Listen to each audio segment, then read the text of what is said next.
Hey there, everyone. Tim Heinrich with TeamRev.com. Another Motivation Monday coming at you. It's been a little while. Happy New Year again. We were just starting off in 2015, and today I wanted to talk a little bit about this idea: are you playing to win, or are you playing just not to lose? Now, I'm going to tell you a little story from my past that made me think about this, and made me think about how I didn't always go after my goals with, as they say, reckless abandon, or with all of my efforts behind it. When I was in high school, I was a wrestler in high school, and I qualified for the California State Wrestling Meet. Now, they only take about 32 wrestlers from the entire state of California to this meet. So already qualifying for this meet, I've established myself as one of the better wrestlers in the state. So that was something, that was an accomplishment and then a goal that I had that I achieved, and I felt very good about that. Now, my goal throughout high school is that before I finished high school, I wanted to place, I wanted to get a medal in the state of California. I wanted to be up on that podium, all right? So in order to do that, you had to place in at least the top 8, okay? So that became my goal, all right? I got to place in the top 8. Now, I started this tournament great.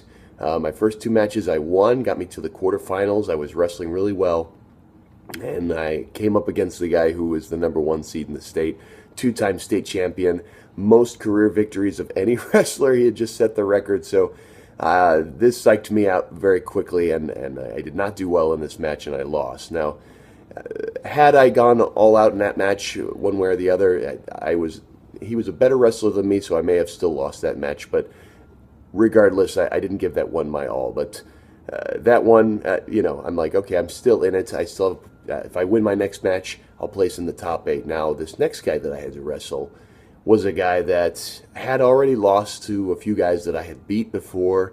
I knew that I was a better wrestler than him instinctively, and so it was a match that I knew that I was capable of winning. But because of that, my mind got into it and started to think, well, let's see. We don't want to make any mistakes out there. We know we can beat this guy, so let's be careful, let's be cautious, let's be cognizant, wrestle a smart match, don't go all out, just be safe, play it safe, and we'll come out of this with a W. Well, I went in with that match mentality, and I held myself back. I didn't wrestle my all out, and by the time that match got to the end, I was looking at the scoreboard, and it was 1-0, and I was the one with the 0.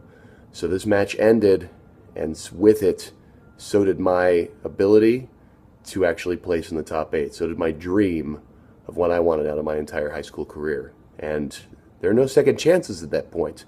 I was done. I was not able to place in the tournament, and I didn't have another chance at this point. And that's something that I had to struggle with for many years to come after that.